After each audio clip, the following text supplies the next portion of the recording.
Doctor Ajay Alok, Telangana में exit poll का ये अनुमान है और अधिकतर एग्जिट पोल ये कह रहे हैं, मैं सिर्फ एक एग्जिट पोल की नहीं बात कर रहा, अधिकतर एग्जिट पोल ये कह रहे हैं कि कांग्रेस वहां सरकार बनाने की कगार पर है और सिर्फ सरकार नहीं बना रही, एक थंपिंग जीत हो रही है। भारत जोड़ो यात्रा का बहुत भारत जोड़ो यात्रा जो थी वो तेलंगाना से निकली थी, एक बहुत बड़ा फैक्टर रहा है। क्या आपको लगता है इसका इंपैक्ट पड़ रहा है? जिस यात्रा का आपने मजाक उड़ाया, जिस राहुल गांधी को आपने कम आंका, लेकिन that Rahul Gandhi has delivered इन तेलंगाना।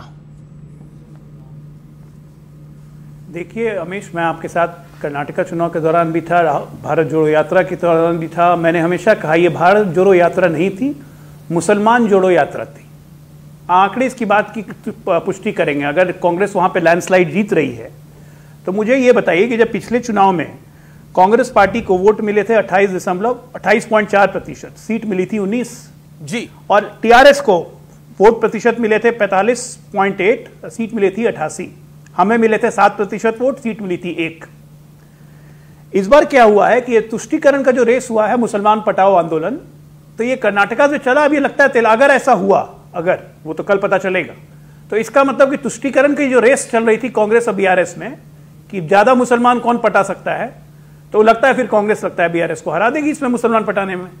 और तेलंगाना का इतिहास एक्चुअल वस्तुस्थिति ये है कि 120 सीट में आप इसको कुछ भी माने। देखिए अभी ये एग्जैक्ट पोल तो है नहीं, एग्जिट पोल है, कल कुछ शब्द कल के लिए भी बचा के रखिए, मेरा आपसे निवेदन है। लेकिन एक चीज बड़ा इंपॉर्टेंट फैक्टर है, नहीं हम तो तेलंगाना में अच्छा कर रहे हैं। नहीं अच्छा, अच्छे की स्थिति तो यह है कि आपके सांसद भी चाह रहे हैं, विधायक भी चाह आ रहे हैं। अभी अच्छा है या बुरा है इसका निर्णय आप खुद लिख के करिए।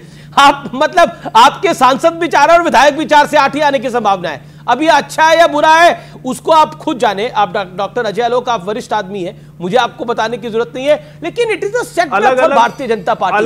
कांग्रेस जो तीसरे पायदान पे दिख रही थी तेलंगाना के अंदर, वो आज पहले पायदान पे दिख रही है। It is a setback for Bharatiya Janata party. अगर आप अभी भी नहीं समझ रहे तो कब समझेंगे, ये आपके ऊपर है। वारिस पठान, बीआरएस को एआईएमआईएम का भरपूर साथ मिला, लेकिन उसके बाद भी कांग्रेस को नहीं रोक पाए। कांग्रेस, एआईएमआईएम और बीआरएस दोनों को खदेड़ रही है। कांग्रेस तेलंगाना में पहली बार सरकार बनाने की स्थिति में आ रही है, ऐसा एग्जिट पोल अधिकतर कह रहे हैं। अमीश भाई, ये तो एग्जिट पोल है, एग्जैक्ट पोल नहीं है। अब ये जो एग्जिट पोल भी आए, ये मुख्तलिफ अलग अलग लोग सब अलग बातें बोल रहे हैं। लेकिन जहां तक मेरा ख्याल है और जो हमने देखा है जमीनी स्तर के ऊपर, हमको पे कैंपेनिंग भी कर रहे थे, तो हमको ऐसा लग रहा है कि लोगों ने काफी वोट बीआरएस को दिया है। केसीआर ने 10 बरस में बहुत काम किया है, डेवलपमेंट में, विकास के लिए, हर चीज में बहुत काम किया, लोगों ने उसको वोट दिया है। अब ये तो कल बॉक्स खुलेंगे, डब्बा खुलेगा तो पता चलेगा कि क्या होगा। अब बात रही हमारी पार्टी की, तो हम तो 7 सिटिंग एमएलए थे हमारे ऑलरेडी। हम इस वक्त 9 सीटों पे लड़े और यकीन मानिए सारे एग्जिट पोल दिखा रहे हैं कि हम 7 तो जीत ही रहे हैं, मैक्सिमम मार्जिन के साथ जीत रहे हैं। अकबर ओवैसी चंद्रयान गुट्टा से 1 लाख प्लस मेजोरिटी के साथ जीत रहे हैं। और जो 2 सीट है उसके ऊपर भी टफ कंपटीशन है, वहां भी जीतेंगे। और हमारा जो वोटिंग परसेंटेज था पिछली मर्तबा 3%, इस मर्तबा भी जो एग्जिट पोल दिखा रहा है उसी के हिसाब से चल रहा है। लेकिन तो हमको कहीं नुकसान नहीं हुआ। हमने ये जरूर बोला था कि जहां हमारे उम्मीदवार नहीं खड़े हैं, वहां जहां बीआरएस के उम्मीदवार खड़े हैं, वहां पे आप बीआरएस को समर्थन करिए। मगर वहां पे बहुत गड़बड़ हुआ है अमीश भाई। ये कांग्रेस वालों ने बीजेपी के साथ मिलकर काफी जगहों के ऊपर ये तय किया कि एमआईएम के कैंडिडेट को हराया जाए।